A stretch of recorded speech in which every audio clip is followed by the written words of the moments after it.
The tragic history of the brown paper bag test, the discriminatory practice used to exclude dark-skinned black people. The brown paper bag test was a form of discrimination used to exclude dark-skinned black people by comparing their skin tone to the color of a brown paper bag. Those who were lighter than the bag were allowed into the club.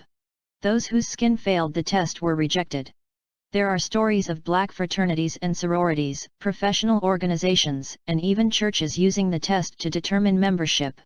The gangster owner of Harlem's Cotton Club, which catered to white audiences, was said to use the test to restrict who could join his dance troupe, sometimes known as the Copper-Colored Gals. In New Orleans, where generations of racial mixing between white Europeans, enslaved black people, and indigenous Americans had created a unique caste structure based on skin tone, there is still reputable lore surrounding bag parties. And while the ideas behind the brown paper bag test originated in the earliest days of slavery, it led to a long discriminatory tradition of colorism that explicitly privileged light skin over dark well into the 20th century. The brown paper bag test stands out as an example of discrimination within a racial group.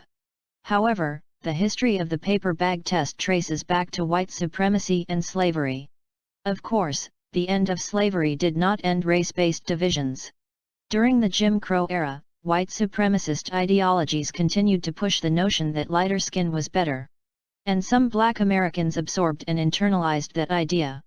In the 1920s, the black blues singer Big Bill Broonzy explained the Jim Crow system in verse. "If you're white, you're all right. If you're brown, you can stick around. If you're black, get back." In a society governed by skin color, dark skin was demonized even by black American.